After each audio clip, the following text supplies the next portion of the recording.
Ya nos haremos al final, nos haremos una con Dimas los que estamos de chat y del entorno de eso. Vale, pues voy sacando aquí como estáis de momento, así. Vamos a comenzar.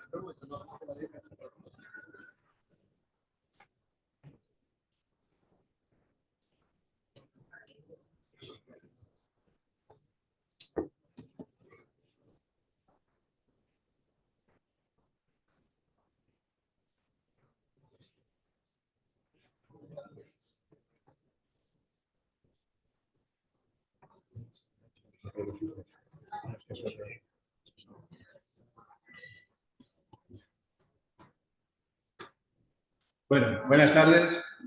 Bienvenidos en nombre de la Fundación Gaspar Torrente. Muchas gracias a todos por su presencia.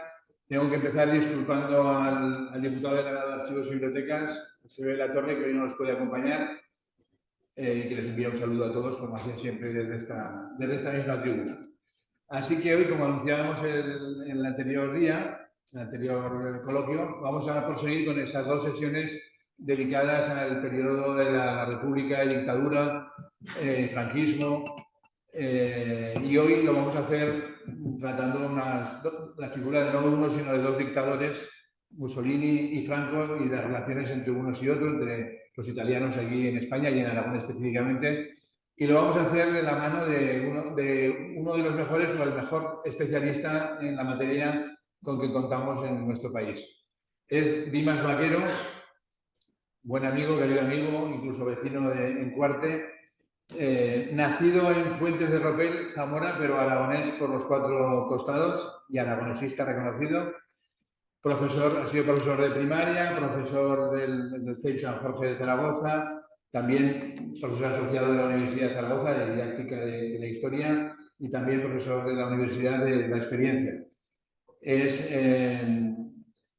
como decía el profesor de primaria, licenciado en Geografía y en Historia, doctor en Historia. Leyó su tesis doctoral precisamente sobre la intervención italiana en la Guerra Civil Española, dirigida por el catedrático ya conocido de todos ustedes, Julián Casanova. Aprovecho para recomendarles el libro recientemente publicado de Franco por él, una verdadera delicia. Y, como ven, se ha especializado desde el punto de vista de la investigación en esta presencia italiana durante la Guerra Civil, y producto de este trabajo son sus publicaciones. También quiero recordar que recibió el Premio Nacional de Innovación Educativa en el año 2005 y producto, como digo, de esta investigación, de esta época histórica del entorno de la Guerra Civil, son 3 libros: Credere, Obedire, Combatere, fascistas italianos en la Guerra Civil Española, publicado por la Institución Fernando Católico primero y por Mira ediciones después. Aragón con camisa negra, las huellas de Mussolini, editado por el Rol de Estudios Aragoneses, el REA. Y el último, muy denso, si alguno se queda con ganas hoy después de la charla, que se compre y que se lea este ensayo, Mussolini y España, Franco y Mussolini, unas relaciones difíciles, editado por Comuniter en Zaragoza. Y además también ha hecho sus pinitos como escritor de ficción, con 2 novelas, eso sí, las 2 ambientadas, históricas y ambientadas en este mismo entorno. Por tanto, un especialista en la materia. A la sombra de la Sabina, que es una sobre la memoria de la Guerra Civil, ambientada en Los Monegros, en Aragón, preciosa. Y la última, la más reciente, Los Cuadernos del Rastro, editada por Imperium. Es su última obra, bueno, está también ambientada en el comienzo, en el inicio, en el previo de la Guerra Civil, con espías, con los carlistas, en los papeles que aparecen ahí. Bueno, una trama muy interesante que también yo no he terminado de leer, pero ya la puedo recomendar. Y sin más, con este preámbulo, les dejo a todos ustedes con Dimas Vaquero.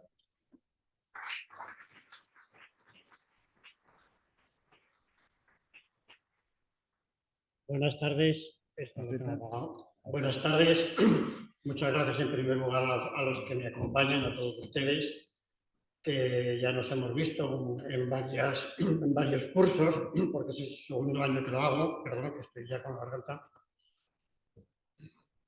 y que bueno, pues me tocaba a mí ahora, gracias a la invitación de Vicente, de la Fundación Gaspar Torrente, y bueno, como ha comentado Vicente, es un tema que llevo trabajando desde hace muchos años, creo que empecé en el 2004-2005, y precisamente me incliné por este tema de la intervención italiana gracias a que, bueno, el motivo fue que yo vivía cerca de la Torre de San Antonio, la que conocida como Torre de los Italianos, y aquello, pues bueno, me despertó el interés.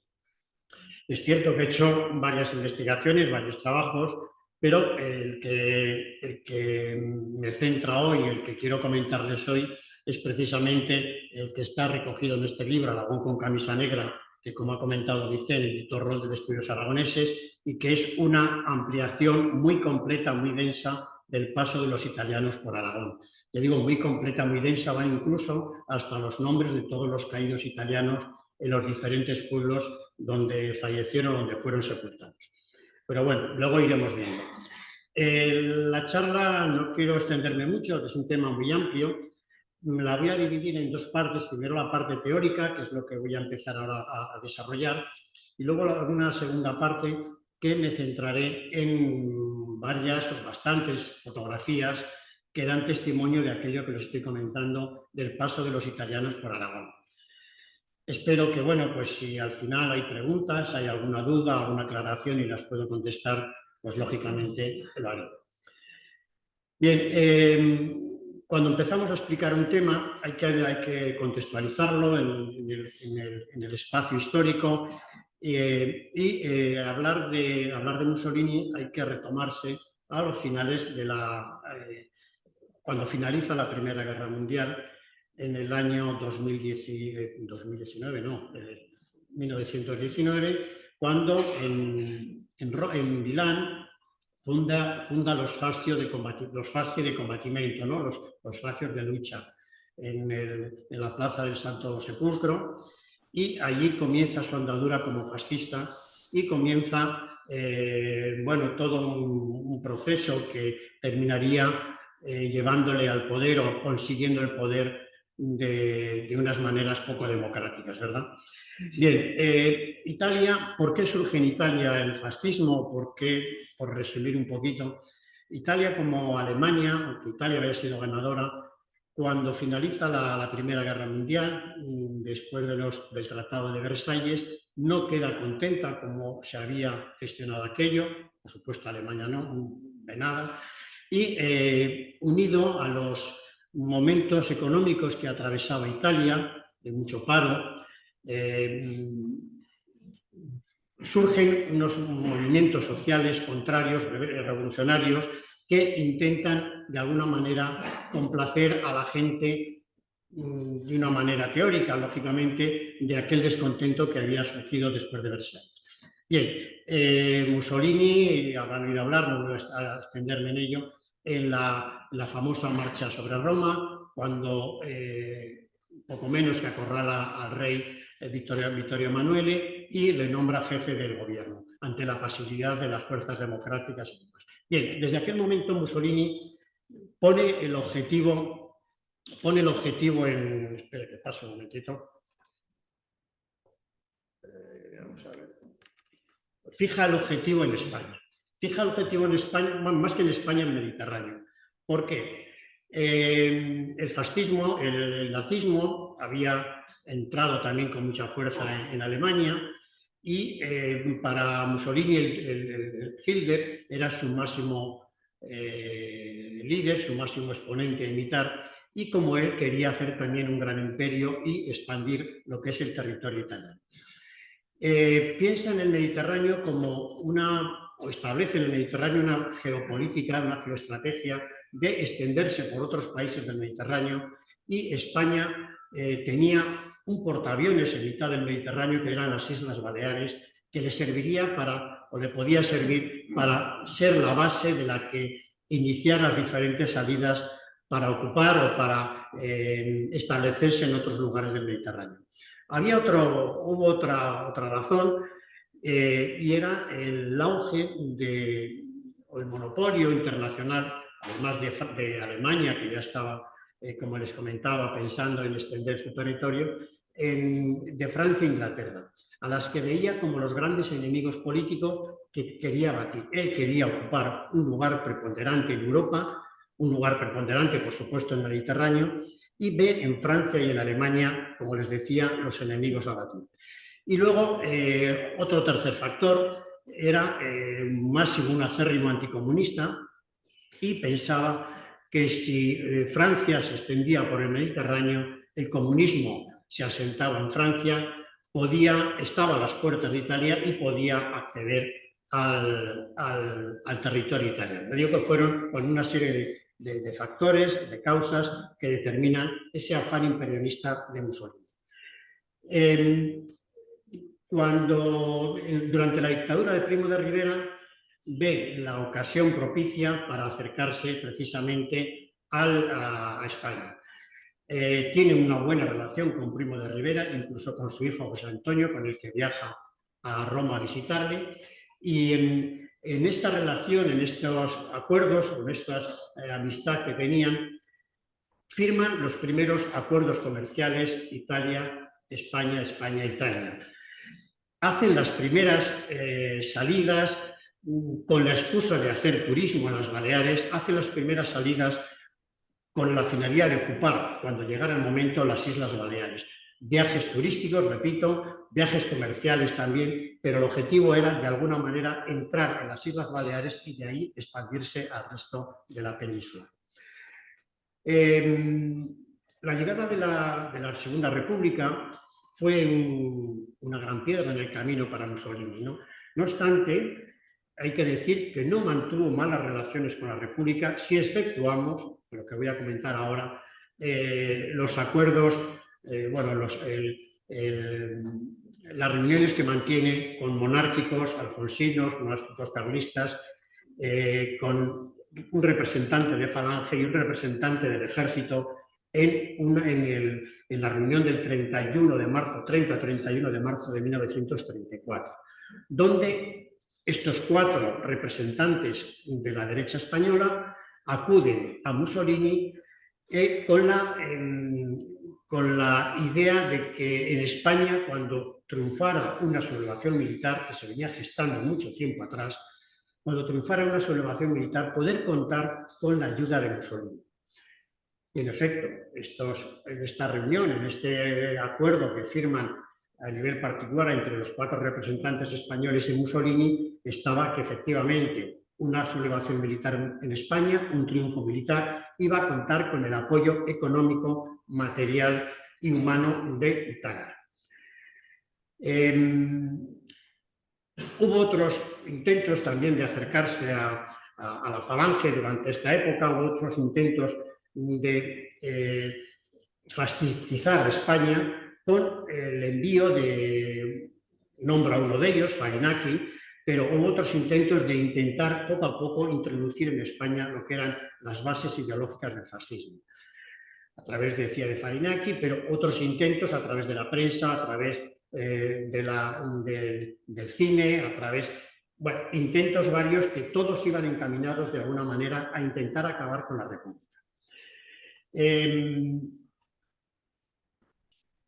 Bueno, ahí pongo que Azaña reitera su amistad con la Italia de Mussolini. Ya digo que en principio no hubo malas relaciones, pero efectivamente la política, el objetivo era ocupar las Baleares porque era el eje de la política exterior de Mussolini y del Duce. Bueno, nombro ahí las excusas de los viajes turísticos para acercarse paulatinamente a España. Bien, he nombrado el temor de Italia a esas relaciones de España con Francia. Bueno, una frase típica que se decía de que el nuevo régimen español, hablando de la República, no era una revolución, sino era un plagio. Bueno, una de las frases, muchas que decía Mussolini.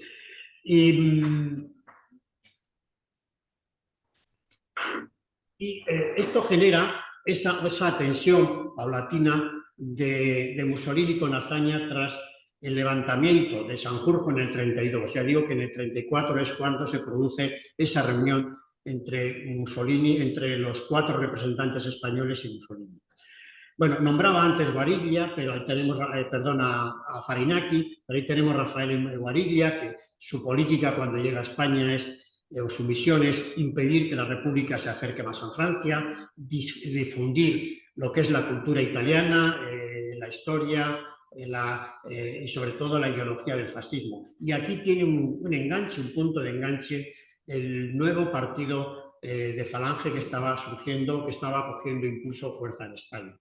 Van a ser sus referentes y prácticamente la organización interna del partido Falange es una copia idéntica de Mussolini, del Partido Nacional Fascista de Mussolini. Bien, he hablado de esas campañas de propaganda fascista, la prensa, libros, y lógicamente pues la República veía que aquellas buenas relaciones, aquel en principio amigo que buscaba acercarse a España con excusas comerciales, con excusas turísticas, tenía algo más de fondo, que era acabar con la República. Bien, en la reunión que les nombraba antes, el 31 de marzo del 34, se compromete la ayuda que les comentaba antes. Italia envía ya dinero, empieza a enviar dinero a España. De hecho, se dice que José Antonio empezó a estar subvencionado con, no recuerdo ahora la cantidad exacta, si eran 25 o 50.000 pesetas del momento, para iniciar sus campañas de difusión o de extensión del fascismo en España. Se compromete en esa reunión, en ese acuerdo de marzo del 34, a enviar armas para España, a enviar aviones para España, una vez que aquello tuviera ya el visto de que fuera una sublevación militar que fuera utilizada. Bueno, he nombrado antes en Falange, Comunión Tradicionalista, y la representación de los militares, de los militares. En esta reunión también se acuerda enviar que España, la Comunión Tradicionalista, envíe milicianos carlistas a Italia a entrenarse y a prepararse ya para esa futura sublevación militar. Es un tema que desarrolla en la novela que comentaba antes Vicente, de los Cuadernos del Rastro, porque tomando el acuerdo firmado en ese tratado, los carlistas empiezan a ir en grupos de 15, 20 personas, camuflados lógicamente, a formarse a un campamento militar o paramilitar de la milicia de la Sicurezza Nazionale, lo que es, digamos, los vanguardistas más al frente de lo que eran las milicias fascistas italianas, y les van formando. Fueron varios los envíos de estos carlistas que luego, cuando venían a España, utilizaban la formación que había recibido para formar nuevos requetés, sobre todo en las zonas de Navarra. Pues la zona de Sierra de Andía, bueno, todos los diferentes valles de Navarra empezaron a ser campos de entrenamiento militar de aquellos primeros requetés que habían ido a formarse en Italia. Con lo cual, se está preparando ya un caldo de cultivo paramilitar desde los acuerdos en la reunión del 31 de marzo del 34. Por eso, cuando hablamos de la sublevación militar en España, hay que remontarse mucho tiempo atrás. Franco fue un allegado que le pilló, pasaba por ahí en aquel momento y se subió al carro y le fue muy bien. Pero hay que remontarse mucho tiempo atrás. Bien, no quiero extenderme porque si no, cuando se produce la sublevación militar, el 17-18 de julio, el mismo avión que había trasladado a Franco a Marruecos, el Dragón Rapid, es el mismo avión que van a utilizar el periodista Bolín para trasladarse a donde estaba Sanjurjo, en Lisboa, comentarle la situación que había en España, cómo habían sido esos primeros movimientos rebeldes en África, y con el consentimiento de Sanjurjo se desplaza en el mismo avión a Marsella y de ahí en tren hasta Roma. En Roma es recibido por el conde Chano y le explica a Bolín pues, lo que acaba de suceder en España, y que al frente de la sublevación se encontraba un general que se llamaba Francisco Franco. Franco al conde Chano no le sonaba para nada. Tenía relación con Mola, tenía relación con otros generales militares, pero Franco no le sonaba nada. Y de hecho, en este primer encuentro de Bolín con el conde Chano, le dice que no sabe quién es ese señor y que no. Tuvo que intervenir a los 2 días el general Mola, y tuvo que intervenir el mismo rey Alfonso XIII para decirle, no, que lo que te están contando es cierto, que ha habido una sublevación militar, han triunfado y que recurren a aquel acuerdo que habéis firmado en marzo del 34. Lógicamente, ya una vez que consienten esto, ellos envían los primeros aviones, 12 aviones Savoia Marchetti 81, que eran bombarderos, los envían al norte de África, de los cuales llegan solamente 9 porque 3 tienen unos incidentes en el camino. Y estos bombardeos son los que se van a utilizar para el paso de tropas africanistas desde el norte de África hasta Sevilla. Los aviones que transportaban eran aviones alemanes, pero iban escoltados por estos bombardeos italianos. Bien, no me extiendo ahí porque habría que comentar muchas más cosas. Otro punto que tengo ahí reflejado en lo que están viendo ustedes es que, para que veamos cómo la sublevación militar se estaba preparando con mucho tiempo, es los contratos que Pedro Saiz Rodríguez había firmado ya el día 1 de julio con el gobierno italiano. Contratos, no recuerdo la cantidad exacta, pero de varios millones de liras, que destinados a comprar armamento militar, aviones, fusiles, munición, material de repuesto. Bueno, fueron 3 contratos que hasta hace pues, unos 15 años o una cosa así, el profesor Ángel Viñas los descubre, los localiza en un archivo, yo también los he consultado, en un archivo en Madrid. Bueno, estos contratos de Pedro Saiz Rodríguez, este material, empieza a llegar poco a poco a la península y es una ayuda fundamental para los primeros momentos que fueron claves en la sublevación. Bien, nombrar un poco de pasada la pasividad de unos países y de otros en cuanto al deseo, la intención de la expansión italiana, de esa ansia de imperialismo. No pensaban que fuera en serio, no pensaban que fuera un loco como Hitler y que pudiera llegar a ocupar lo que luego ocupó. Una cuestión que también, según que historiadores, dice si fue una decisión, si fueron los contratos, si fue el acuerdo de marzo del 34 los que impulsan a Mussolini a apoyar a Franco. Sí y no. Mussolini se decide a apoyar a Franco cuando ve que Francia, con los acuerdos de no intervención, se retira, que Inglaterra, la pérfida Albión, también se retira, que Rusia en un principio tampoco quiere saber nada de la guerra civil. Entonces, en ese momento, él ve que puede ayudar a los sublevados igual que lo iba a hacer Hitler. No quería perderse esa categoría, ese prestigio frente al dictador alemán. Y es cuando Mussolini se inclina ya definitivamente por ayudar. Bueno, el comité de la intervención, lo comentaba antes un poquito, bueno, fueron los acuerdos, fue una idea de Inglaterra, pero puesta en práctica por Francia, de no intervenir en un asunto interno como era una cuestión civil española. Fue una farsa, fue una mentira, fue un engaño, porque italianos y alemanes sobre todo se burlaron de él como les dio la gana, rompieron los acuerdos, casualmente repartían lo que es el perímetro de la costa de España, lo repartían entre estas 4 potencias y casualmente la zona de Cataluña, Levante, estaba bajo control italiano, de barcos italianos. Aquello era que suponía que cuando venían los barcos italianos cargados con material de guerra, la marina italiana se hacían los locos, se giraban para otro lado y barcos que pasaban, ¿no? Por lo cual ya digo que nadie puso ninguna pega. Alguna denuncia hubo, que mire usted que se están haciendo los locos, que no... Pero, ya digo, fue una farsa auténtica ese comité de intervención.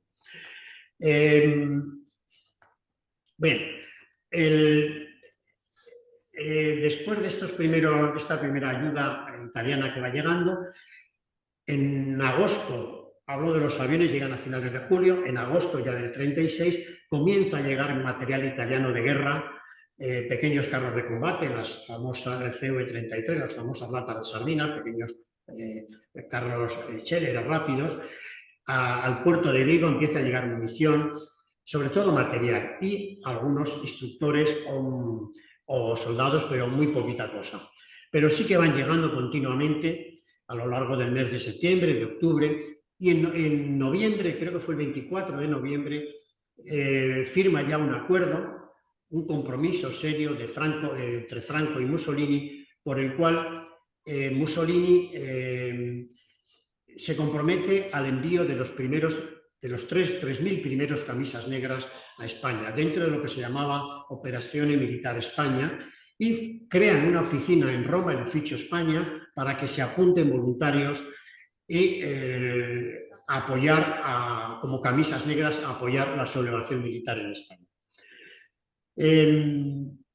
Bueno, la llegada de los primeros camisas negras, el primer envío llega el 22 de diciembre, fueron 3.000, en enero, creo que fue el 15, el 14 o el 15, vuelven a llegar otros envíos, otros soldados en el barco Lombardía, sobre todo, con otros 10.000 camisas negras, y así paulatinamente, de tal manera que a mitad de febrero, en España, en suelo español, pisaban ya 50.000 italianos. Bueno, no me voy a extender porque podríamos comentar. Bueno, estos primeros camisas negras forman una gran unidad de camisas negras, pero también se acuerda en aquel tratado la formación de 2 brigadas mixtas italo-españolas que en un principio una buena parte del personal era italiano, oficiales y suboficiales eran todos italianos, pero el resto de tropa al principio era una buena parte soldados italianos, pero luego poco a poco se fueron relevando, se fueron sustituyendo con voluntarios de Falange que estaban siendo adiestrados en la zona de Extremadura y se iban completando. Eran unidades mixtas, repito, italo-españolas. Bien, bueno, y todo esto conforma lo que se llamará, y seguro que conocen ustedes, el CTV, el Corpo di Truppe Volontarie, ¿no? El Cuerpo de Tropas Voluntarias, donde una parte, en principio, eran camisas negras, pero luego se fueron incorporando otros voluntarios de procedencia diversa en Italia, desde fascistas de pies a la cabeza, a gente que venían a España pensando que venían a hacer labores humanitarias y llegaron aquí y les pusieron el uniforme y el fusil en la mano, a otra gente incluso que iban como extras para una película en el norte de África, Publio Escipión el africano, les engañan y les traen aquí también, gentes que habían sacado de las cárceles italianas y para redimir pena les prometían venir a España y olvidarse de las penas. Bueno, gente de procedencia muy diversa. Por eso cuando hablamos de camisas negras era una parte solamente. Y junto a esta gente voluntaria hubo otra parte, otra gente voluntaria que forman parte del ejército italiano. En torno a un 40% de los 80.000 soldados que en general, que en total vienen, 80.000 más o menos, el 60% eran voluntarios, vamos a llamar fascistas, y el 40% eran voluntarios también, pero formaban parte del Regio Ejército italiano. Bueno, a finales de febrero, del 37, antes de llegar a febrero del 37, participan ya en la batalla de Málaga, donde fue prácticamente un paseo militar para ellos. Se enfrentaban a un ejército, a unos soldados milicianos republicanos que no estaban prácticamente armados, ni preparados, ni uniformados. Que recordamos que el ejército se disuelve después de la sublevación militar. Estos eran milicianos que luchaban con lo que buenamente podían.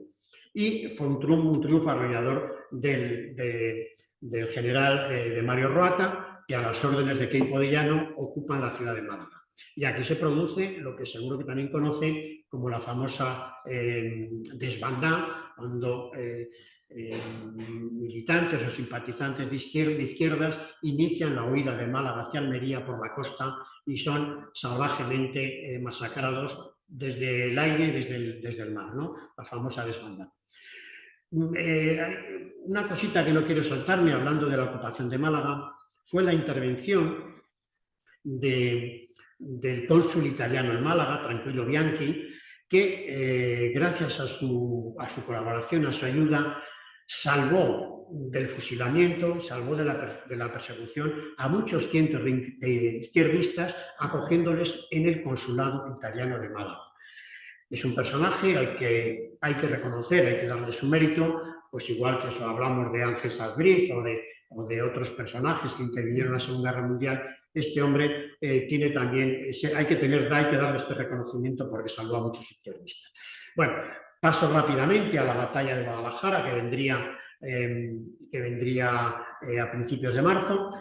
En la batalla de Guadalajara, que quizá es la más conocida por todos por el fracaso del Cuerpo de Tropas Voluntarias Italianas, del CTV, un fracaso que, bueno, yo creo que se ha exagerado, ¿no? Un fracaso, fue un fracaso político, era, como decían los italianos, la prima sconfitta del fascismo, la primera derrota del fascismo a nivel mundial. Nadie había derrotado a un ejército fascista y en Guadalajara se le derrota. Se le derrota por varias causas, ¿no? Por varios motivos que nombraría así por encima. Pero ya digo que fue una derrota relativa. Digo relativa porque el Cuerpo de Tropas Voluntarias, con 4 divisiones, la Fiamme Nere, Diole Vole, Penne Nere y la de voluntarios del ejército, la Littorio, se adentra en el territorio republicano más de 30 kilómetros. Con lo cual, si ganamos parte del frente en el que estamos luchando, la derrota, como digo, es muy relativa porque le roban terreno. Pero ¿por qué fue tan importante o por qué se consideró una derrota? Se consideró una derrota porque la primera vez que se enfrentaban, era la primera vez que un ejército fascista se enfrentaba al ejército popular recién organizado, un ejército popular moderno, bien preparado, bien adestrado, en el que colaboraban ya las brigadas internacionales, una de las cuales, la Brigada Garibaldi, se enfrenta duramente a una parte de este ejército italiano en lo que se conoce como el Palacio de Ibarra en Guadalajara, les derrotan, se forma una pequeña guerra civil ahí entre ellos y esa derrota la vendió muy bien la República para demostrar que a los fascistas se les podía derrotar en España. Estaban, como les decía, arropados por brigadas internacionales, sobre todo por la Brigada Garibaldi, porque su jefe, Carlo Rosselli, se apuntaron muchísimos desde los Juegos Olímpicos de Barcelona, los Juegos de los Trabajadores de Barcelona. Había en España refugiados políticos italianos y veían la oportunidad de alistarse en las brigadas internacionales porque era la manera de derrotar desde el exterior, de derrotar al fascismo. Eran exiliados, eran perseguidos y, como decía Carlo Rosselli, hoy en España, domani in Italia. Hoy les derrotamos en España, mañana les vamos a derrotar en Italia. Era la gran ilusión que tenían, ¿no? Luego no se cumplió, por desgracia, ¿no? Bueno, se cumplió, sí, al final de la Segunda Guerra Mundial. Bien. Causas de la derrota de Guadalajara, pues una mala organización, tenían material muy bueno, muy bien equipado, pero no sabían el manejo de muchos de estos materiales, voluntarios, algunos ya con edad bastante avanzada, no preparados, mal equipados, pensaban que Guadalajara era el sur de España, era Málaga, donde iban poco menos que en manga corta, les pillan unos días de una dureza atmosférica tremenda. Los aviones que estaban basados en el aeropuerto de Soria no pueden salir porque despegaban desde bases de tierra y, bueno, sumados a otras razones que no quiero extenderme ahora. Pero sí, efectivamente, se les para, se les detiene y aquella guerra célere que ellos defendían, un avance en cuña para romper el frente republicano, no les funcionó. Hubo una mala transmisión de órdenes, no les funcionó la intendencia. Bueno, fueron una serie de causas que concatenadas acaban con la huida de muchos cientos de soldados italianos bajo las bombas de la aviación republicana, que sí que pudo utilizar los aeródromos no de tierra, sino de cemento, y pudieron despegar en el momento oportuno. Bien, bueno, ahí tengo la frase esa de Italia pisa en las arenas movedizas españolas, utiliza el historiador Renzo de Felice. Efectivamente, Italia, los italianos o Mussolini pensaban que venir a España era un paseo militar, que iban a estar 3 o 4 meses y que iban a salir triunfantes y abusar o presumir de su fuerza en Europa, sobre todo frente a Hitler. fueron arenas movedizas. Poco a poco se fueron hundiendo, poco a poco la guerra les fue atrapando y sobre todo en parte tuvo una culpa muy importante el general Franco, donde en uno de los libros que ha nombrado Vicente tuvo unos continuos enfrentamientos entre Franco y el Duce que en momentos claves de la guerra civil pues no fueron más que un lastre para las relaciones entre ellos dos, ¿no? Sobre el tema de las relaciones de Mussolini no me quiero extender, pero aunque nombraré en alguna ocasión. Bien, voy a comentar lo del contrabando de Mussolini porque es quizá una cosa que seguro que ustedes muchos lo conocen. Mussolini no solamente ayuda al general Franco, ayudó también a la República. ¿Cómo les ayudó? Pues a la vez que sus hombres perdían las luchas en los frentes de batalla, perdían las vidas, eran heridos, a la vez estaba colaborando, llevaba el tráfico de importación de productos que venían desde la zona de Bulgaria, sobre todo alimentos,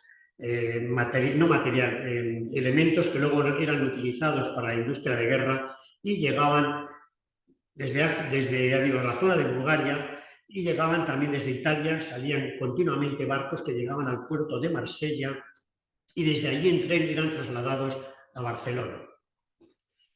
Fue un contrabando que se mantuvo durante muchos meses de la República, de la Guerra Civil. Ya digo que son las contrariedades de las guerras que hoy día también existen, ¿no? El negocio de la guerra, por desgracia, sigue vigente. Pero ya digo que fue es un tema bastante desconocido. Hubo alguna denuncia, pero Mussolini, el gobierno italiano miraba para otro lado como que aquello no iba con ellos. Pero efectivamente llegaron muchos cientos de toneladas, miles de toneladas de azúcar, de cereales, de material que les decía, de corcho, de material para elementos de guerra y que desembarcaban, como les comentaba antes, en Marsella y luego Lloret, Barcelona. Bueno, por no extenderme más, vamos a ir cambiando, si alguna cosita luego me acuerdo.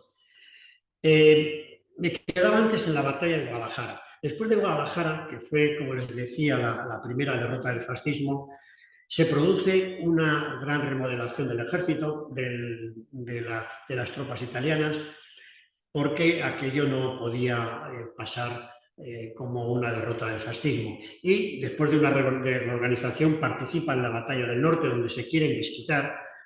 Tienen otra derrota no muy conocida en la zona de Bermeo, donde también son acorralados y recuerda un poco a Guadalajara, le llamaban la pequeña Guadalajara. Participan en la recuperación del norte. Allí siguen los desacuerdos entre Franco y, en aquel caso, con el general Bástico, por diferentes maneras y formas de llevar la guerra, que eran totalmente distintas. El acuerdo se rompe, entre comillas, después del pacto de Santoña, donde se rinden los gudaris vascos y el general Bástico pues, es bastante condescendiente con la vida de muchos de ellos, cosa que el general Franco no quería. Participan en la batalla, en el bombardeo de Guernica con los alemanes. Es más conocida la intervención de la Legión Cóndor, pero la aviación legionaria iban escoltando a los cazas de la aviación legionaria, iban escoltando a los aviones alemanes. No vamos a entrar ahí porque, además de bombardeos, habría mucho que hablar y mucho que comentar. Comento también, después de la batalla del norte, es cuando empiezan a llegar los primeros soldados italianos a Aragón. Bueno, primeros soldados italianos ya habían utilizado de paso el camino de Aragón para la batalla de Guadalajara, porque las tropas estaban acantonadas en la zona de Almazán, Aranda de Duero, y utilizan la zona sur de Aragón, Guadalajara, para asentarse en proximidades de Alhama de Aragón, Medinaceli. Bueno, allí digamos que es el punto de arranque de la partida de la batalla de Guadalajara, tomando como eje central la carretera que va de Zaragoza a Madrid. Ya digo que allí aparecen por primera vez los tialianos, pero como fuerza, como ejército, es a finales de agosto del 37 cuando esas unidades que habían luchado en el frente del norte y otras unidades que venían del frente de Extremadura empiezan a ocupar los valles próximos al Ebro.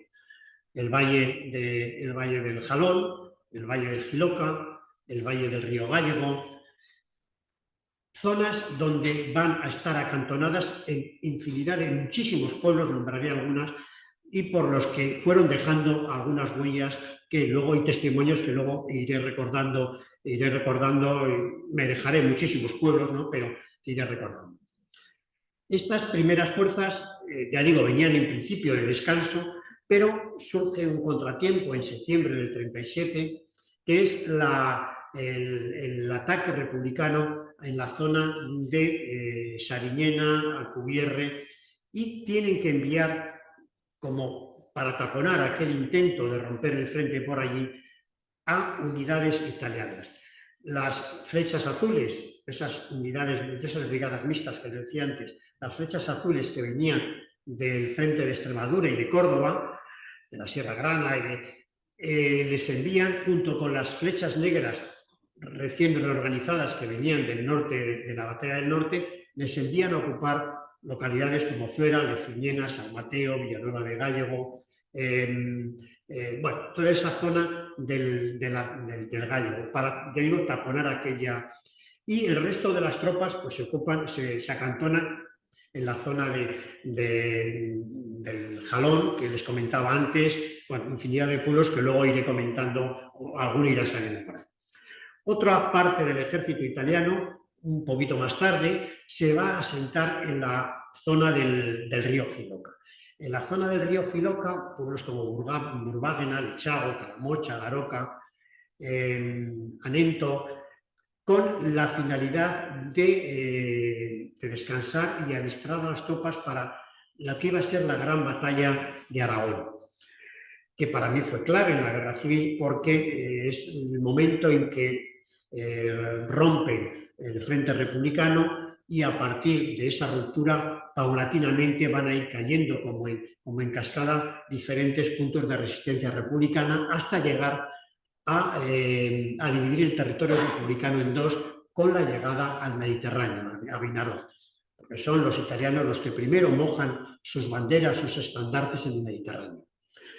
Bien, en esta batalla de Aragón, los italianos la llaman la batalla Sudebro, del sur del Ebro.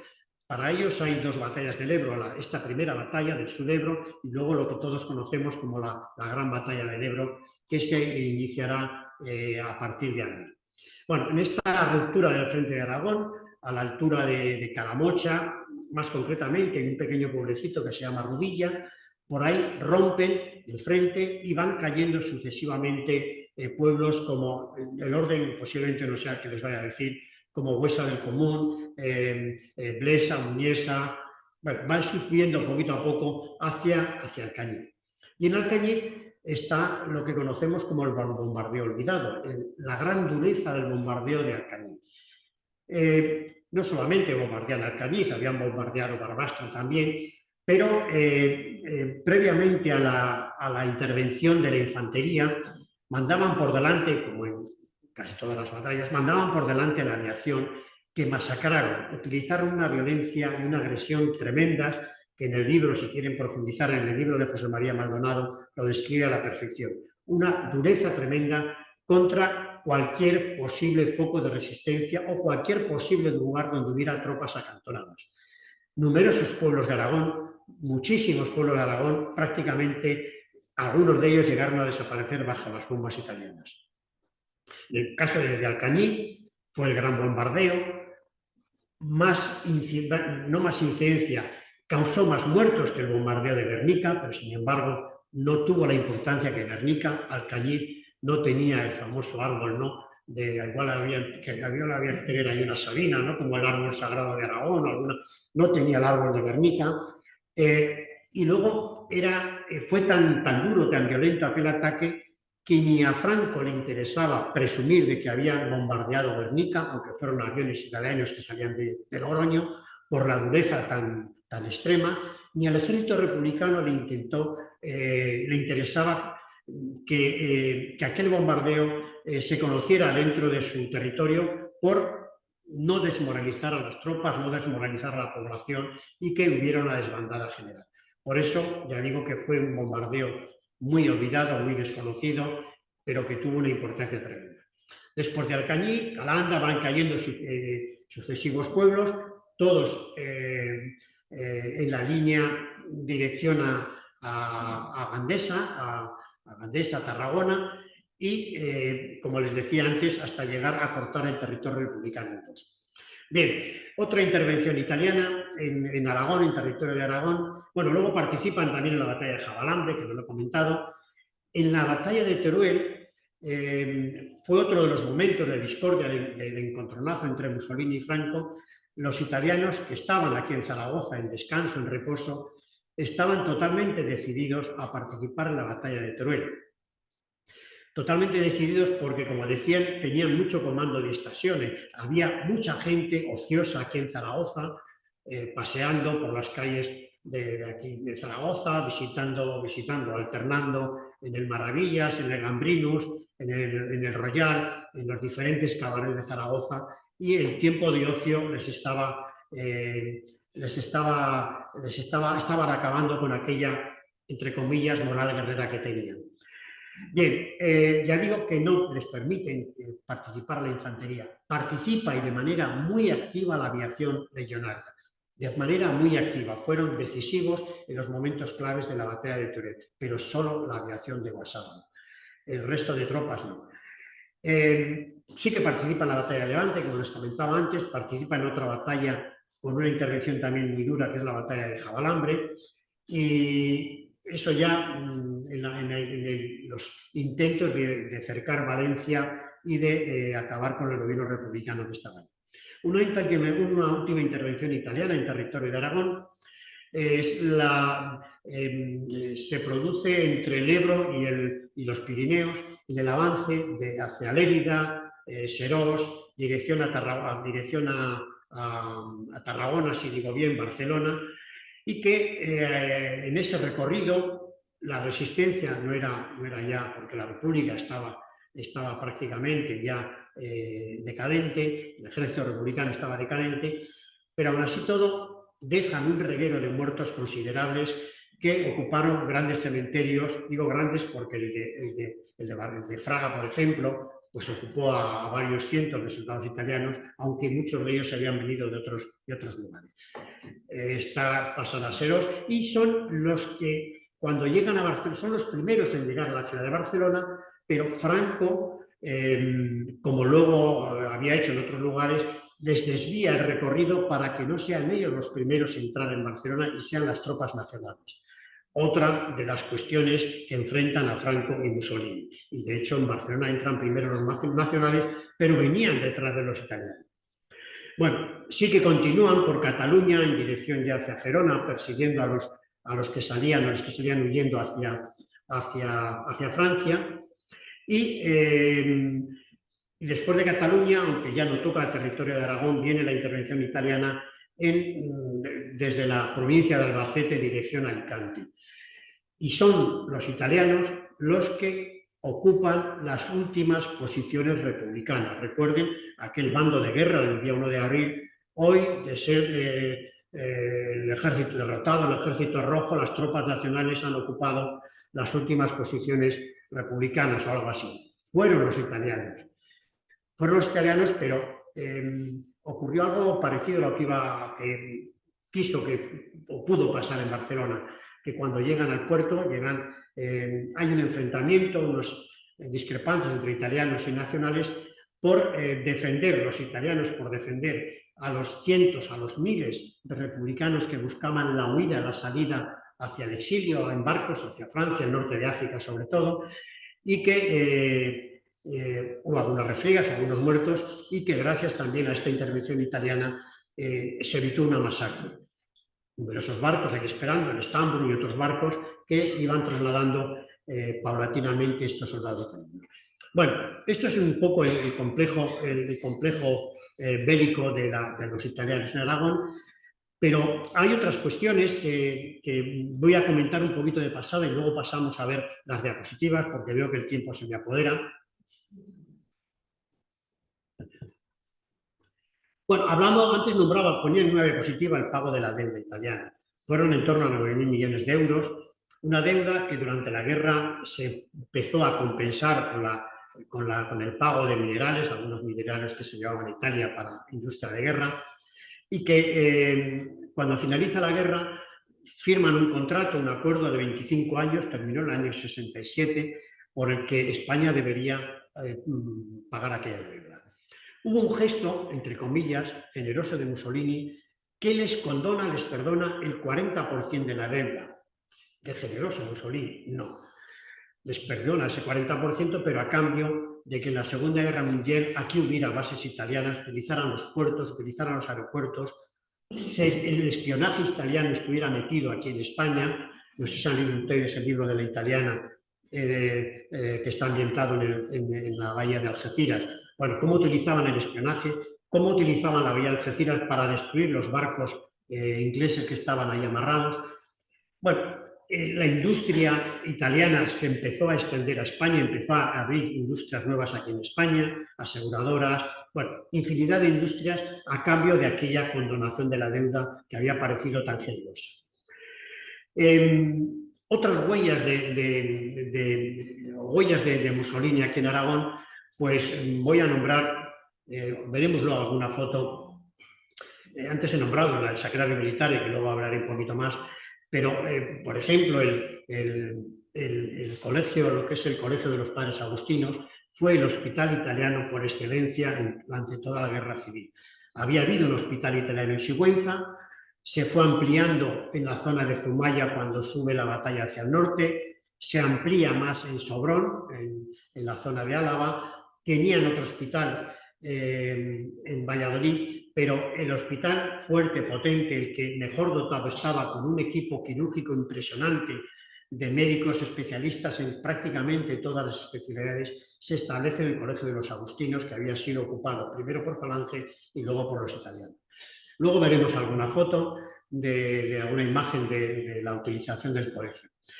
Tuvieron hospitales en la zona de Alhama, en Daroca, en Calamocha, hospitales de sangre y otros hospitales un poquito más potentes, muchas veces ayudados por las hermanas de Santa Ana, como enfermeras. Recuerdo hace unos años una entrevista con una de ellas que tenía muy buenos recuerdos de aquella relación con los italianos. Y aquí en Zaragoza, pues ya les comento, además del equipo quirúrgico italiano, se llamaba Núcleo Quirúrgico Dottore Chiurco. Estaba calificado como hospital universitario también. Bueno, yo digo que hicieron una labor bastante importante porque no solamente atendían italianos, también atendían a soldados españoles o gente que necesitaba alguna ayuda italiana. Otras huellas que dejan, antes de pasar a las diapositivas, pues los diferentes homenajes que en Zaragoza, capital sobre todo, se hacen desde que llegan los italianos aquí hasta que se van, homenajes permanentes con motivo, pues desde la constitución del Sfazio que les decía anteriormente, la marcha sobre Roma, una de las levas fascistas. Bueno, cualquier acontecimiento que se celebrara en Italia era recordado, era homenajeado o era celebrado aquí en Zaragoza.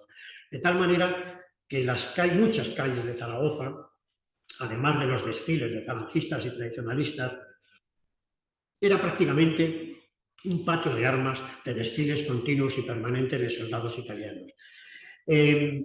Homenajes, actos políticos donde venían, cuando había visitas de las misiones italianas que recorrían los frentes. Aquí en Zaragoza tenía una parada especial con homenajes en la Parisiana, en el Doré, en diferentes teatros y zonas de Zaragoza donde acogían estos actos multitudinarios. Actos culturales, convenio o acuerdos con la Universidad de Zaragoza, sobre todo charlas relacionadas con la medicina, hubo infinidad de charlas, actos políticos, actos religiosos. Por ejemplo, me estoy recordando ahora uno en el Pilar, donde una vez que se constituye la Casa del Fastio aquí en Zaragoza, que estaba donde está el hotel, donde está el Heraldo de Aragón, en el número 29 del Paseo de Independencia, ahí estaba la Casa del Fastio. Bueno, pues cuando se constituye esa casa, hace un gran acto religioso en el Pilar para bendecir el banderín de la Casa del Fastio, entre otros, ¿no? Pero siempre, ya digo, que había alguna llegada de misión italiana a España, terminaban en Zaragoza besando el manto del Pilar. Hubo actos también en agradecimiento a los soldados italianos cuando parten de Zaragoza, abandonan Zaragoza, en esos hoteles que les comentaba antes, en esos lugares donde las comidas, los cánticos, los emblemas, los gallardetes, decoraban todo el ambiente que rodeaba el acto de homenaje. Se quedaron aquí en Aragón muchísimos legionarios, muchos legionarios italianos. Muchos legionarios porque, como les decía, ocuparon muchas zonas de Aragón, muchísimos pueblos, nombraré luego algunos, o veremos algunos, pero tenían, como les decía antes, tuvieron con mucho tiempo de ocio aquí en Zaragoza, sobre todo. Se casaron con gente de localidades, de Borja, por ejemplo, de otros locales que luego veremos alguno. Se casaron con gente zaragozana. Eran perseguidos por las chicas porque, bueno, en primer lugar, no tenían oposición. Los jóvenes zaragozanos estaban en el frente, con lo cual ellos con los alemanes, aunque los alemanes eran menos sociables, eran los amos de la calle y las chicas o las mujeres iban como locas detrás del cuore italiano, ¿no? Y ya digo que muchos se casaron aquí, otros, pues de esas relaciones con las jóvenes zaragozanas, pues bueno, tuvieron familia, se fueron y si te he visto no me acuerdo, ¿no? No sé si han leído ustedes el libro de Dientes de leche de Martínez de Pisón, que, bueno, no es por tuvo un asesoramiento por mi parte de cómo eran aquellos actos, de cómo eran las ceremonias. Y en este libro, la familia Cameroni, que era el protagonista, pues bueno, fue uno de esos italianos que se queda aquí. Este es un imaginario de Cameroni. Existió Cameroni, pero no en el papel que Martínez de Pisón lo trabaja en el libro. Bueno, después del paso de un tiempo, descubre la familia que había estado casada en Italia, que tenía familia en Italia y demás, ¿no? Bueno, esto lo cuenta muy bien Martínez de Pisón y da una idea muy clara de cuáles eran estas ceremonias, estos homenajes que les estaba comentando antes. Por eso que si no han leído, se lo recomiendo. Otros italianos que se quedan aquí en Zaragoza, por ejemplo, por comentarles alguno, el capitán Gianbanco, que fue el primer cónsul italiano aquí en Zaragoza, se casa con una sobrina de la condesa de Ureta, Pilar de Ena, hija, a su vez, de los marqueses bueno, no recuerdo, tenían el palacio en Erla y fue el primer cónsul italiano. Comentaba Pañusat se casa con una zaragozana, su hijo, creo que vive todavía, era escultor, o es escultor, yo no sé si vive, y es el autor del monolito que hay en la Plaza Europa, ahí entrando a la química. Bueno, pues es el diseñador y el escultor de aquel, Pañusat. Tuvo un socio, Vincenzo, no recuerdo el apellido, con el que crea primero Talleres Nápoles y ese será el primer paso para lo que luego sería, que seguro que ustedes lo recordarán, la Hispano Carrocera, que hasta hace unos años estuvo funcionando hasta que, bueno, ellos fundan esa empresa. Otro italiano que queda aquí y que tiene familia e hijos aquí, Vicente Spatolisano, con los que alguna de la familia pues yo tuve en tiempo relación. Butera, por ejemplo, Ettore Igliotti, que falleció ya no vive ninguno, falleció hace unos años, también se casó y vivía aquí en Zaragoza. Putayo, que fue cónsul también de Zaragoza. Bueno, no les nombro más porque ahora no me vienen a la cabeza, pero muchos se quedaron aquí. Y otros muchos, ya digo, se fueron y aquí dejaron su recuerdo. Bien, vamos a comentar esto porque veo que el tiempo se me enrollo mucho. Algunos de esos lugares que les comentaba anteriormente, pues en la zona del Valle del Ebro, Cabañas de Ebro, ahí tienen ese monumento que... Ahí tienen ese monumento que... A ver si puedo marcar con esto.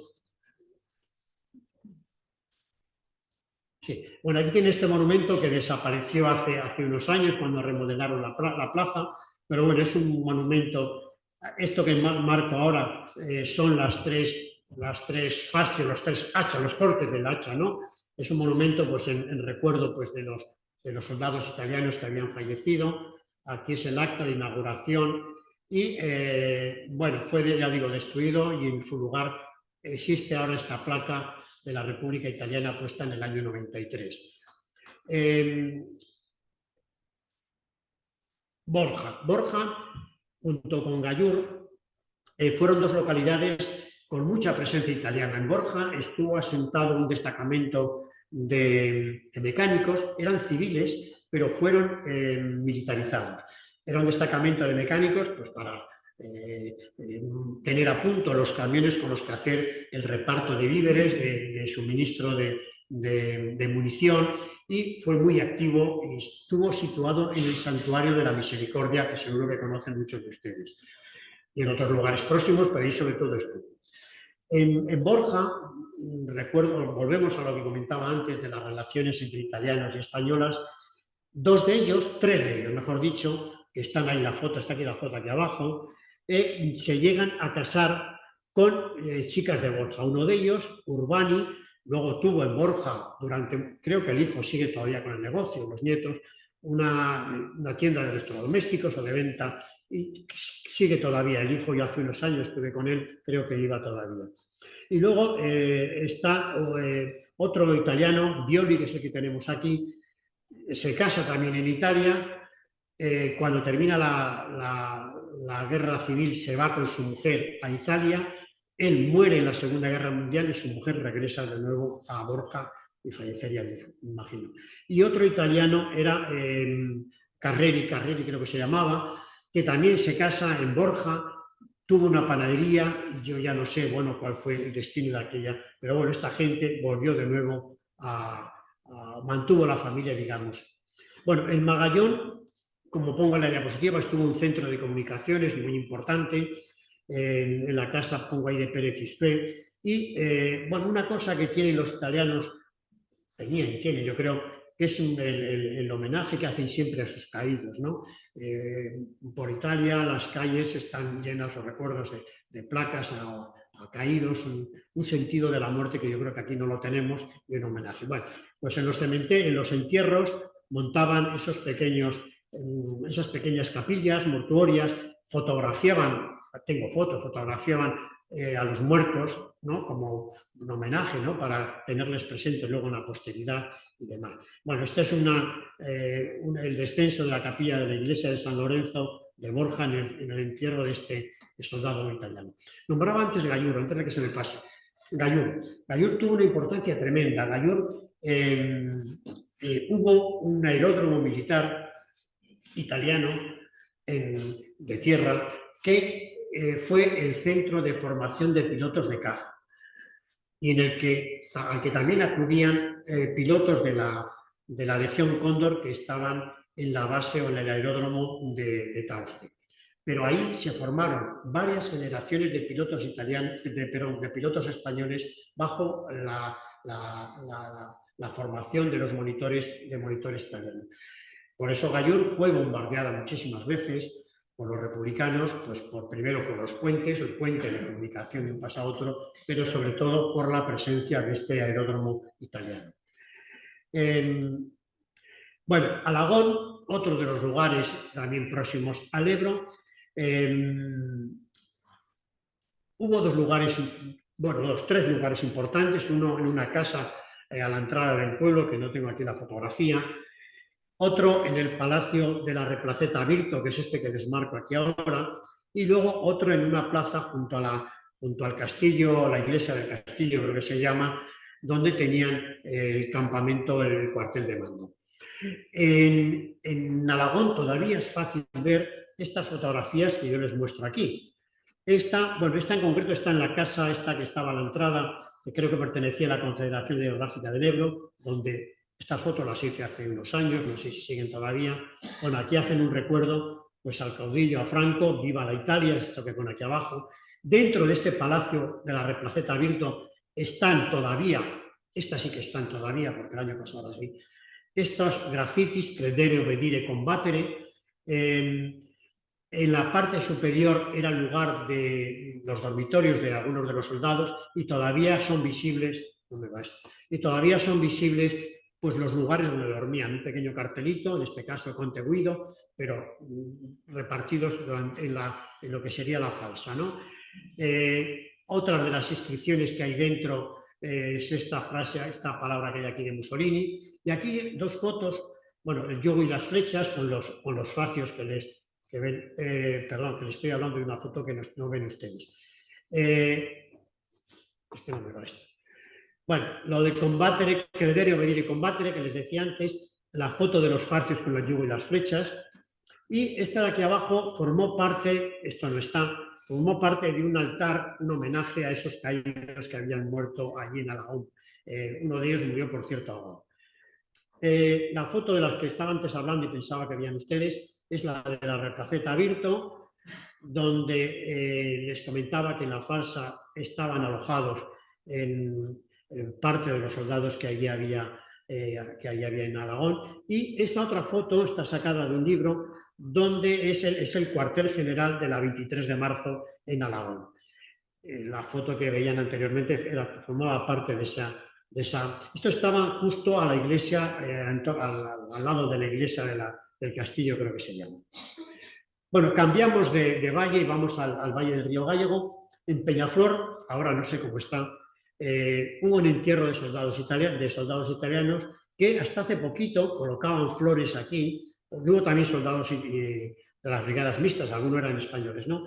Pero estas eran fotos, eran lápidas de soldados italianos, y esta foto que estará hecha hace unos 15 años o una cosa así, la pregunta que te viene a la cabeza, ¿quién le pone las fotos a estos soldados italianos que están entrados?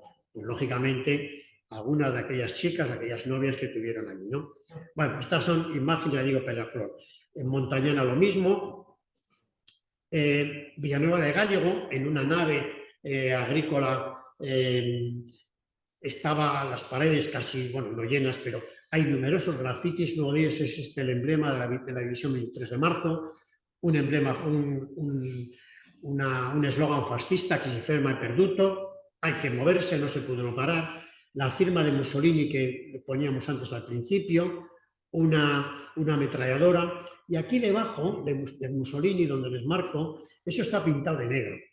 Eso está pintado de negro, y la pregunta que yo le hice al que me la enseñó, digo, ¿y esto cómo que está pintado de negro? Y dice, es que cuando llegó la democracia, mi tío, dice, ahí había pintado una esvástica. Y mi tío, por aquello de que no le acusaran de no sé qué, pues cogió un día la brocha y la pintó, ¿no? Con lo cual, debajo de esa mancha que ven ahí ustedes, hay un emblema fascista. Bueno, esta es en Villanueva de Gállego también, en Villanueva de Gállego. Bueno, este es un soldado italiano, el nombre era Fornasari, no recuerdo el nombre. Bueno, esta es con una chica de Villanueva de Gállego, porque él estaba alojado precisamente en la casa de sus padres.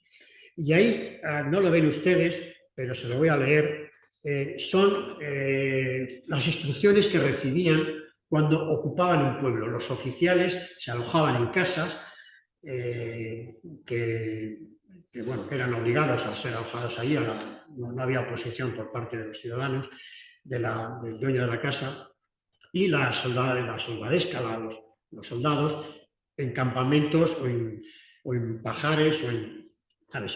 Bueno, esto que le pongo ahí, que ven ustedes, son algunas de las instrucciones que daban a todos los que ocupaban alguna casa, llegaban a un pueblo. Les leo algunas. Lo primero que tenían que hacer es reunir a los vecinos más adictos al movimiento nacional en el ayuntamiento, dar instrucciones para detener a los individuos más extremistas, organizar los servicios de vigilancia nocturna, leo algunos, ¿no?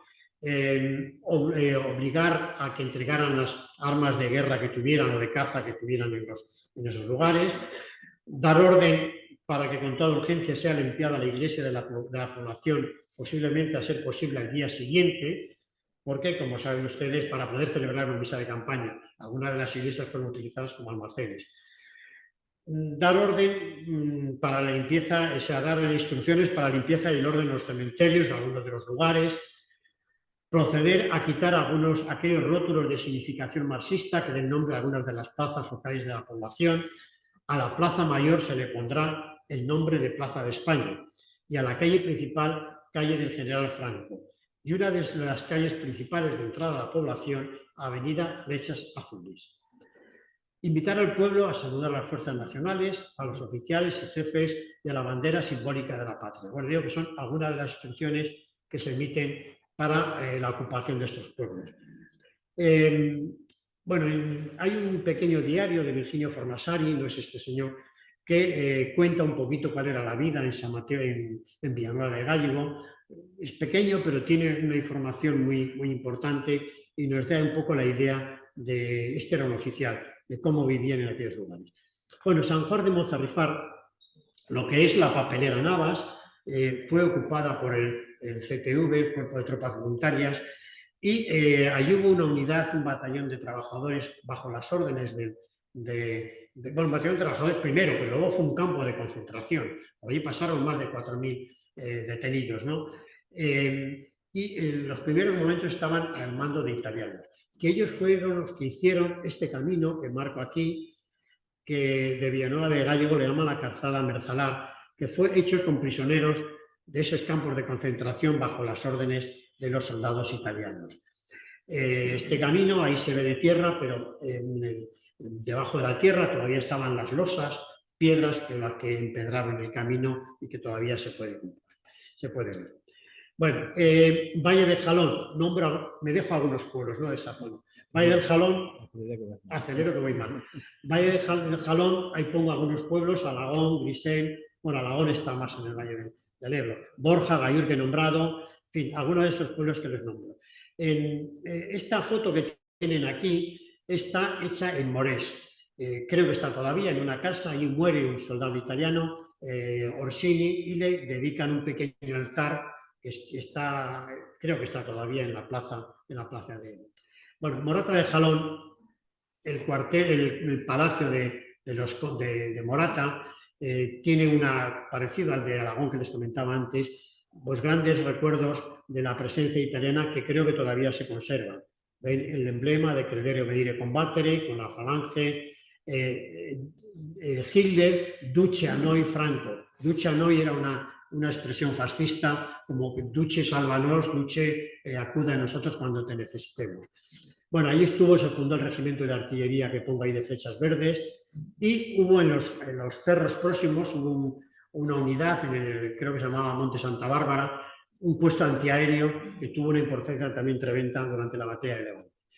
Morata de Jalón, esto es en una nave de Morata, una contraventana en la que habían hecho un tablero de ajedrez, aquí abajo se ve de nuevo el escudo de la Fiamma Nere, bueno, con algunos grafitis y demás.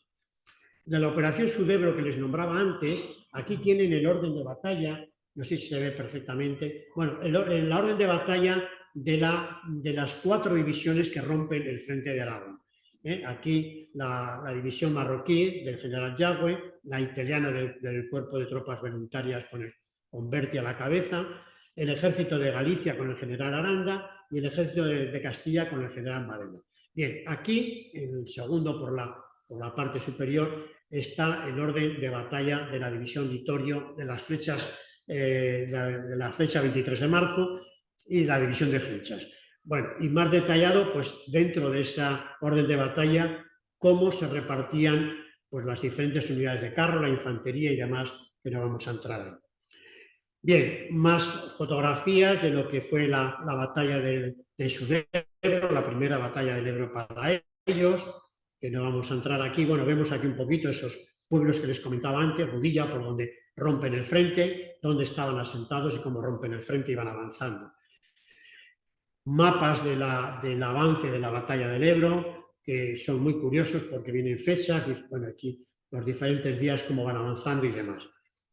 Una imagen de la de algunos de los numerosos bombardeos, en este caso de Alcorisa, que no voy a detenerme a ello porque hemos hablado de Alcañiz, pero Alcorisa, Calanda y otros lugares, Valle de Jiloca, Daroca, Torremocha, Calamocha, Lechago, en fin, diferentes pueblos que no nombro porque lo tienen ahí ustedes. En Morreal del Campo hubo una unidad de Bersaglieri. Bersaglieri pertenecían a la infantería, pero se caracterizaban porque se desplazaban o corriendo o bien en bicicleta, ¿no? Eran estos soldados con los penachos de plumas en la cabeza, muy vistosos y muy...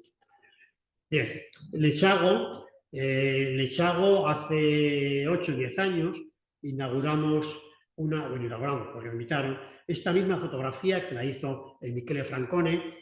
Esta misma fotografía la pintaron aquí en un lateral de la iglesia, un pintor de la localidad, y bueno, se hizo un pequeño homenaje a Michele Francone allí. Bueno, son imágenes también de Lechago, del asentamiento de Lechago, de Vágena y Burvágena, soldados aquí jugando al fútbol, soldados desfilando, en fin, no me voy a intentar...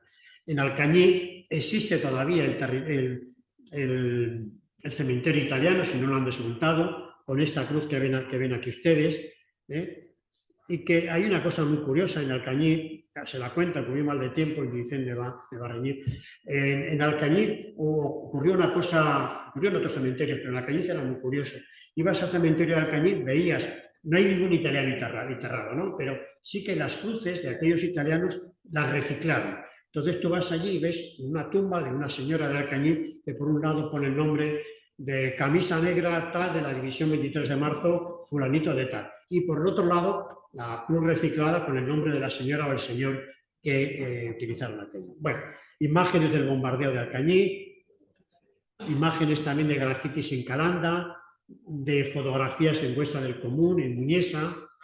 Bueno, ahora que digo Muñesa, hubo dos de las pocas condecoraciones militares de la Cruz Laureada de San Fernando, que es la máxima condecoración del ejército. De las pocas que se repartieron, dos fueron para italianos. Uno, Renato Zanardi, y aquí en el puente del río Martín en Muñesa, un gesto heroico que fue condecorado con la Laureada de San Fernando, y otra, un piloto, Giuseppe Borghese, Borbón y Parma. Ya lo de Borbón y Parma ya nos dice mucho, ¿no? Era de la nobleza italiana que muere y le condecoran también con esto. Torrecilla de Alcañiz, creo que lo han desmontado, estaba hasta hace poco este monumento a modo de estela funeraria, con el emblema de Credere Vedire Combattere.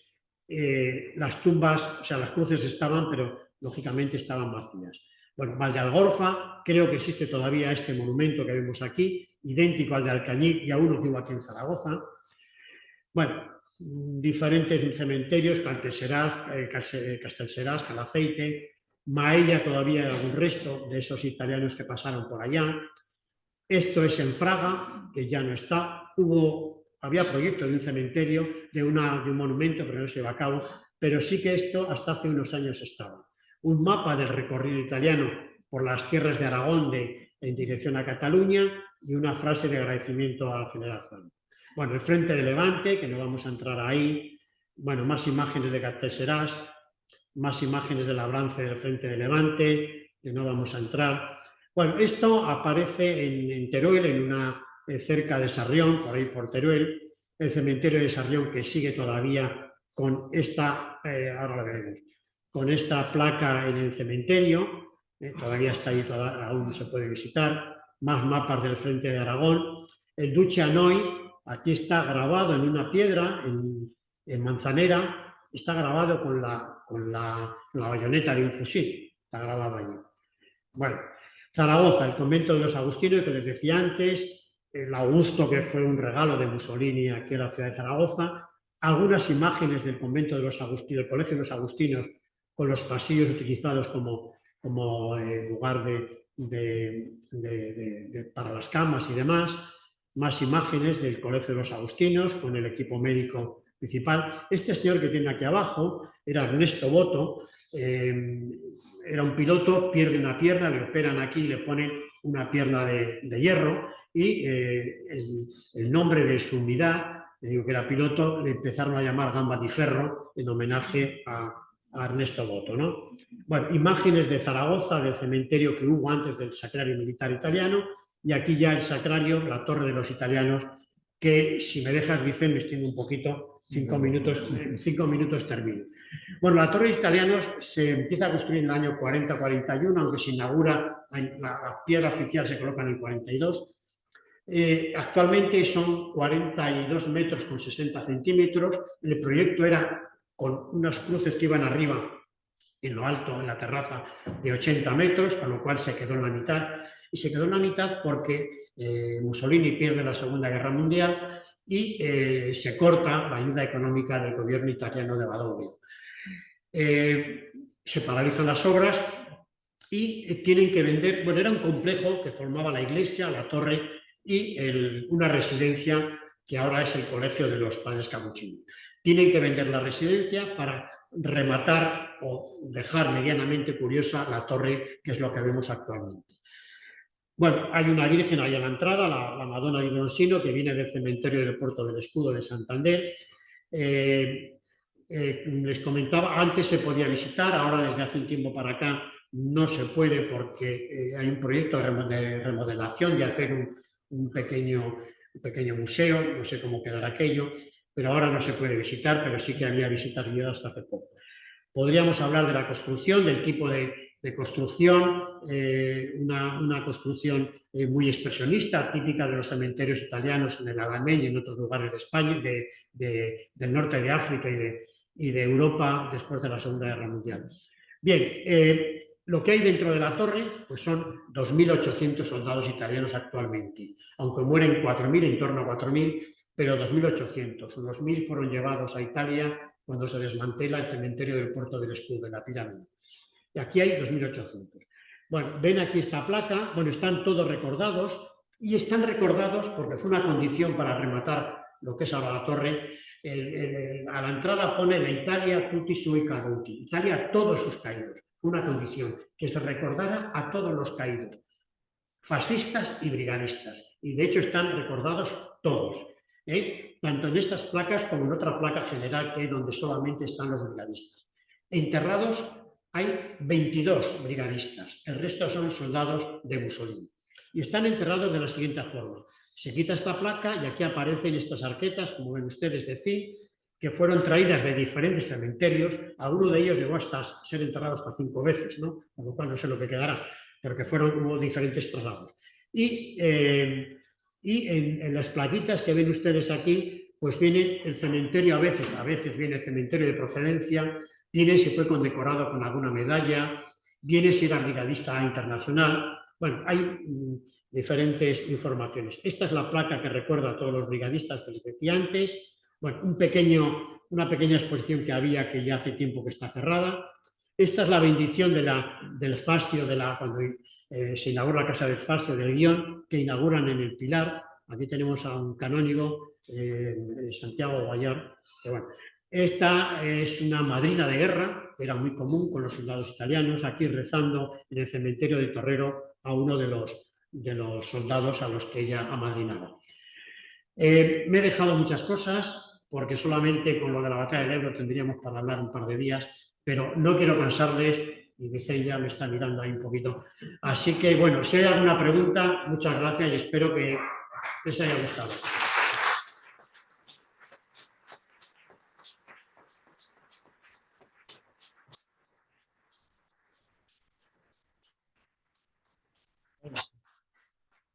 Está cansado, pero tenemos poco tiempo antes de que nos echen. Así que alguna pregunta rápida en la sala, y si no, Carlos, nos trasladas alguna de las que tengamos los seguidores online. Adelante. Doctor, ¿usted piensa que la dictadura de Miguel Primo de Rivera y Urbaneja y la posterior influencia de su hijo José Antonio Primo de Rivera pudieron venir influenciadas por el ascenso del fascismo musoliniano en Italia? Claro, sí, totalmente. La relación era muy estrecha entre Primo de Rivera y Mussolini. En la época más inicial. La época inicial, en los primeros momentos. Bueno, era el espejo de Falange, donde se reflejaba Falange, ¿no? Ten en cuenta que Falange se desarrolla a partir, bueno, los inicios son principios de la República, pero de la Santa República, pero la ideología se venía gestando y se venía fraguando tiempo atrás.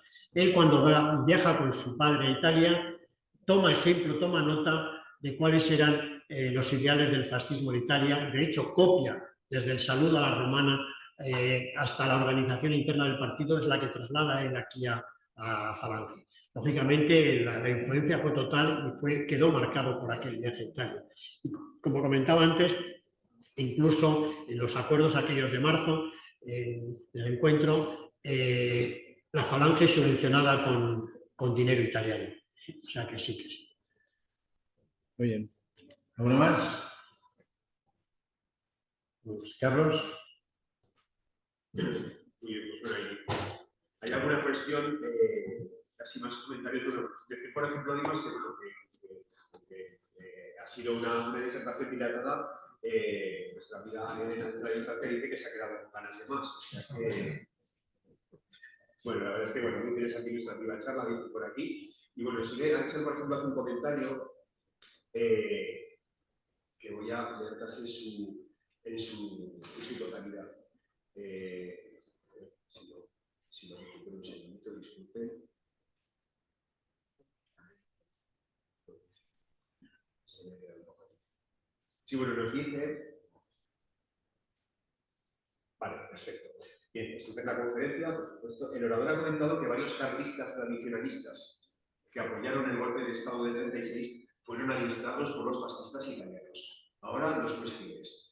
Fue fundamental para el desarrollo de la guerra civil que en Zaragoza triunfara el golpe hasta tan rápido. Fue importante la aportación de los carlistas a esta cuestión. A este respecto, bueno, ya leía una cuestión, ¿no? Que cree que se debe resaltar la acción casi histórica el 18 y 19 de julio de Jesús Comín, que no llegó a disfrutar de la victoria pues, por un accidente de tráfico en marzo de 39. Y por cierto, es abuelo del ex consejero de salud de la Generalitat, presidida por Carles Puigdemont, Toni Comín, que actualmente, al igual que el inquilino de Waterloo, es eurodiputado por Junts. Cosas veredes, amigos Sancho. Bueno, él hace una extensión y un comentario bastante personal, pero bueno. No se equivoca, ¿no? Fue importantísima. Mola cuando llega a Pamplona, saben que fue medio desterrado allí, pensando que no iba a dar guerra, pues se encuentra con un ejército preparado ya de casi 15.000 carlistas que venían siendo entrenados en las diferentes sierras de Navarra. Y se encuentra con 8.000 soldados, con 8.000 milicianos, que los primeros días de la sublevación militar se trasladan ya a Zaragoza, ayudados por Jesús Comín, que decías tú, que decía el que preguntaba, Ángel Ponte, creo que se llama Ángel, ¿no? Que llegan al Palacio de la Aljafería, que era entonces un castillo, y de allí se llevan varios camiones de armas y de fusiles para defender Navarra, y luego pues en las columnas que se van a formar días posteriores para bajar dirección a Madrid. Pero fue clave, fundamental, la intervención de los carlistas italianos, que se venían preparando con anterioridad, y antes la novela que comentaba antes Vicente, Los cuadernos del rastro, precisamente el eje central es esa intervención de los carlistas en los inicios de la guerra civil, bueno, luego después, ¿no? Pero claves en la guerra civil. Bueno, cuestiones concretas no hay ninguna más ahí. Felicitaciones, por supuesto, pero en principio la cosa ha quedado aquí. Muy bien, pues las trasladamos y las transmitimos en persona a Dimas. Muchas gracias. Muchas gracias a ustedes. Una advertencia. La semana que viene no hay sesión, si han visto el programa, y será la siguiente sesión el día 21, el miércoles 21, será en la sede de la Fundación Gaspar Torrente, calle Predicadores 28, las próximas 3 sesiones. Para que no se aburran, la semana que viene no hay sesión aquí, pero haremos una presentación de un libro a la que les invitaremos desde la Fundación el próximo viernes. Y la sesión del próximo día es muy interesante por lo poco conocido que es. Es el profesor Miguel Ángel Pallarés sobre la llegada de la imprenta a Zaragoza. Aragón entra en el Renacimiento, es el momento culminante en el que Zaragoza se convierte en un foco cultural de primer orden, en la Florencia española, Zaragoza la Alta, esa época tan interesante donde se construyen estos palacios renacentistas que nos ocupan. Creo que además he visto que estaba por ahí Miguel Ángel, pues bueno, esa próxima sesión muy interesante nos la. Muchas gracias.